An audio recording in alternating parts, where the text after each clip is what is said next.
For 90 minutes, he did not sit. Not when his legs must have ached.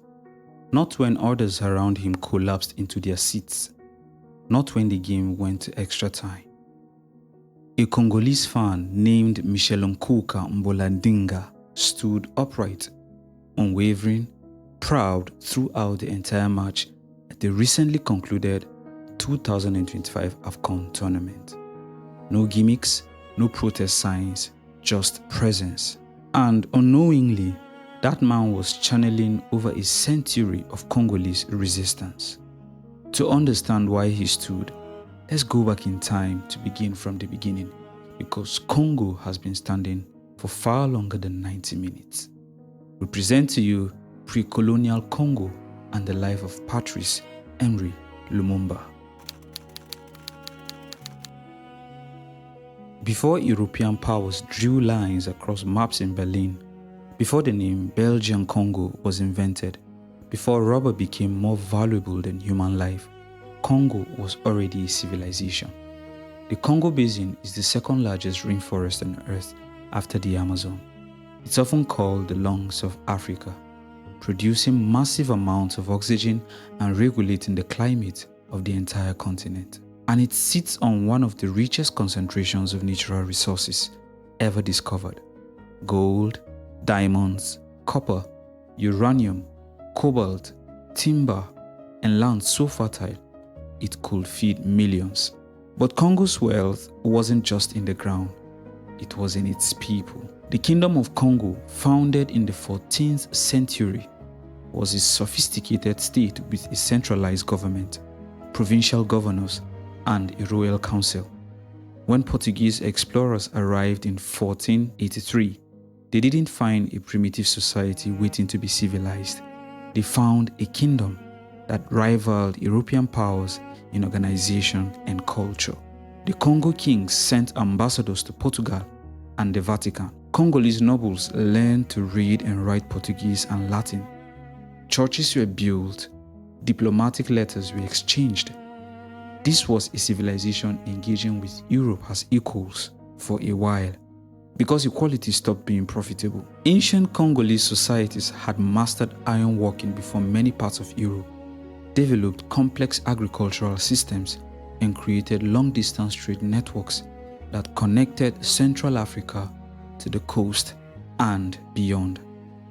Congo was not discovered, it was interrupted. And what followed was one of the darkest chapters in human history. In the late 1800s, something unprecedented happened. Congo was not colonized by Belgium as a nation. It was owned personally by one man, King Leopold II of Belgium. An entire country, 2.3 million square kilometers, 76 times the size of Belgium itself, became the private property of a single European monarch. He called it the Congo Free State, but it was free only in one sense: free from accountability, free from oversight, free from mercy. Leopold never set foot in Congo. He ruled it from his palace in Brussels through a private army called the Force Publique, a brutal militia made up of African soldiers led by European officers.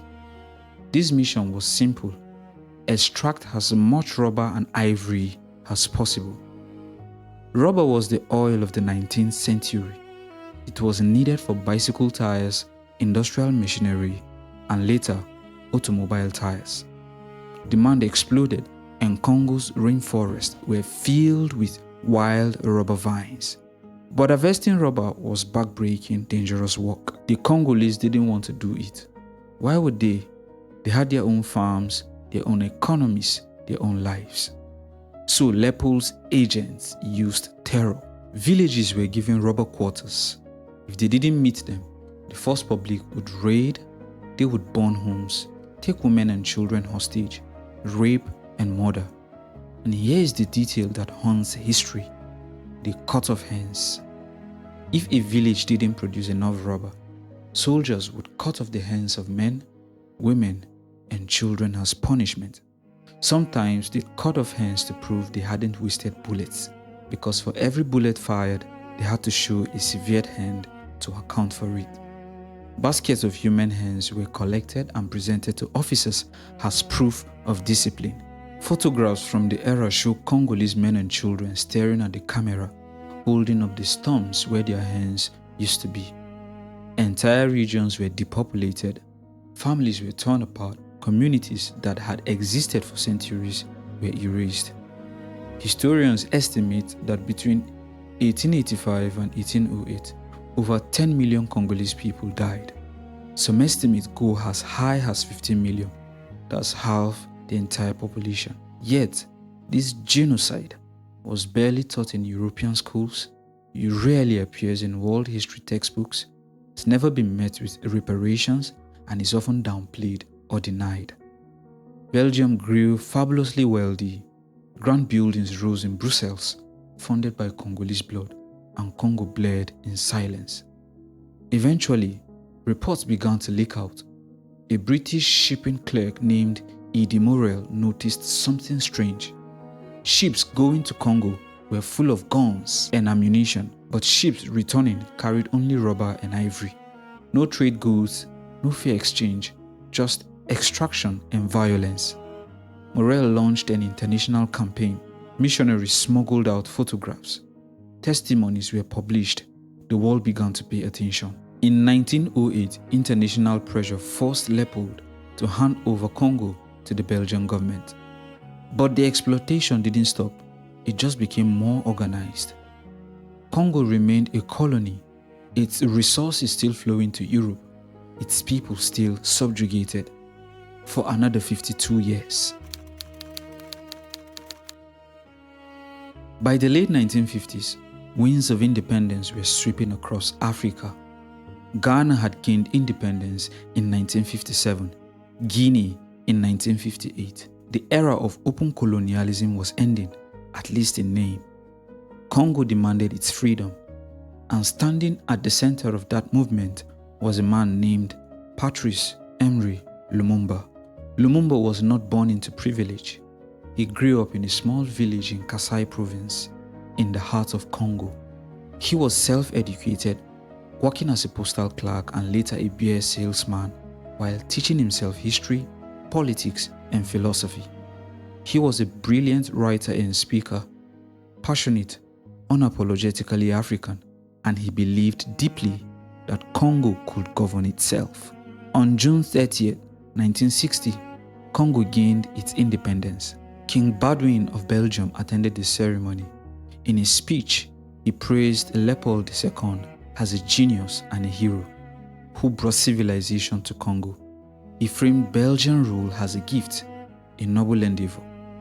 Then Lumumba stood up.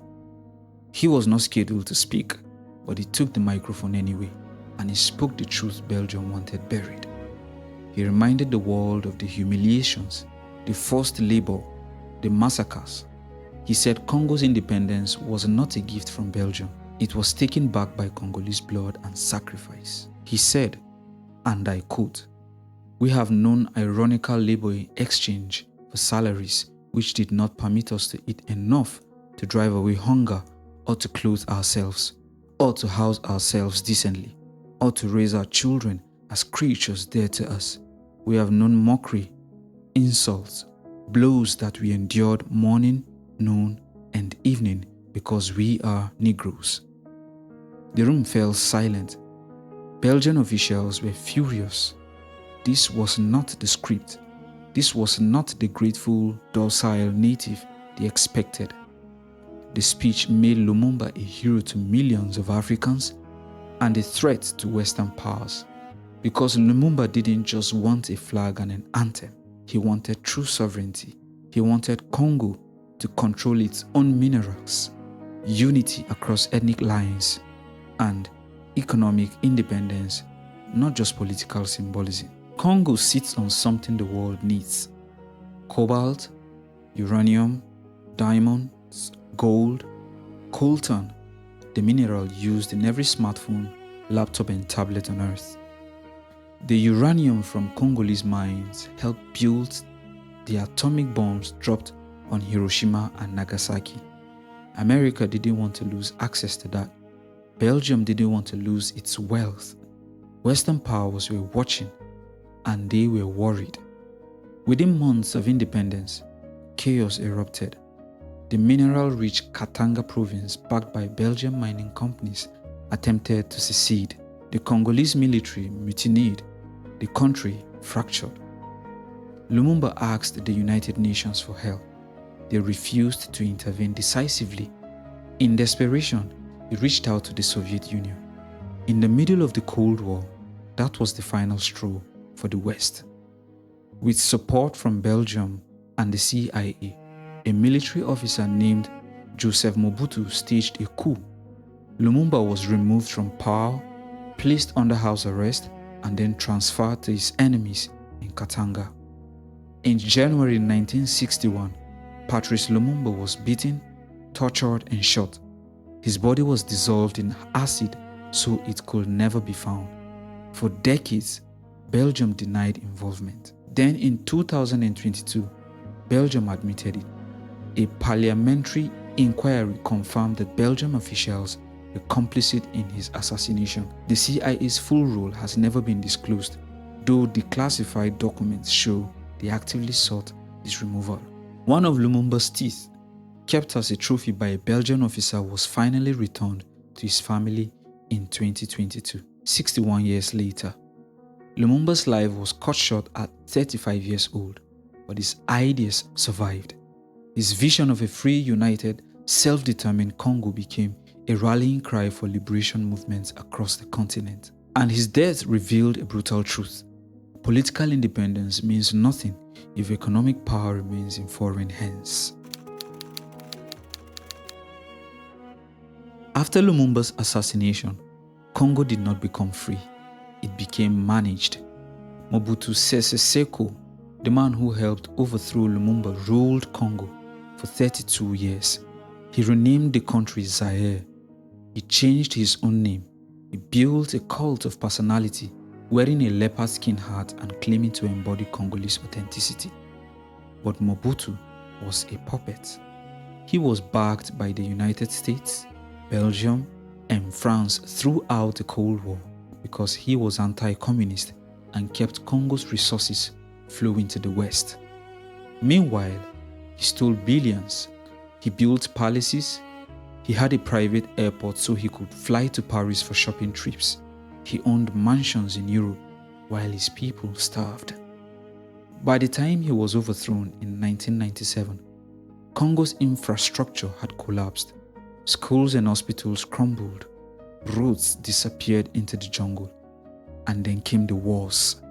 The First Congo War of 1996 to 1997 and the Second Congo War of 1998 to 2003 are sometimes called Africa's World War because 9 African nations and dozens of armed groups were involved. Over 5 million people died. Most didn't die in combat. They died from starvation, disease, and displacement caused by the fighting. It's the deadliest conflict since World War II, and it was driven in large part by control of Congo's minerals. Today, Congo is technically at peace, but violence continues in the eastern provinces where armed groups still fight over mines.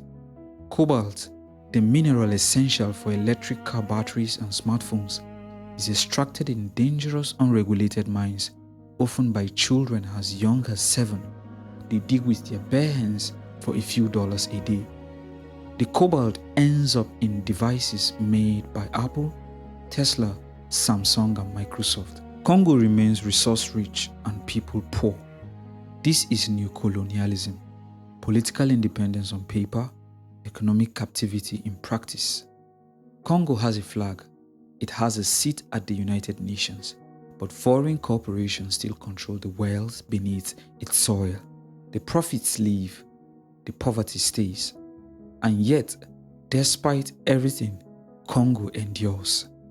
Kinshasa, the capital, is one of the largest and fastest growing cities in Africa with over 15 million people. It's loud, chaotic, vibrant, and alive. Congolese music, especially soukous, has shaped the sound of African music for generations. Artists like Papa Wemba, Koffi Olomide, and Fally Ipupa are legends across the continent and beyond. Congolese art, literature, and film are beginning to gain global recognition. Writers like Alain Mabankou and filmmakers like Diodo Hamadi are telling Congolese stories to the world. Congolese activists are fighting for change, with some groups leading non-violent movements for democracy, transparency, and justice, often at great personal risk. The Congolese people have survived empire, genocide, dictatorship, and war. They are still here, still creating, still resisting, still standing. Which brings us back to that AFCON fan. For 90 minutes, he stood. He wasn't protesting. He wasn't making a statement, at least not consciously. He was simply present, proud, unshaken. But in that act, he carried the weight of history, mimicking the pose of the statue of Congolese independence leader Patrice Lumumba as a symbolic tribute to national pride and history. He stood for the millions who died under Leopold and could not stand. He stood for Lumumba, who stood for truth and paid with his life. He stood for a nation that has been knocked down again and again and refuses to stay down. Congo has been standing for over a century, not because it's easy, not because the world has been fair, but because the Congolese know who they are. They are the descendants of the kingdom of Congo. They are the children of Lumumba's dream.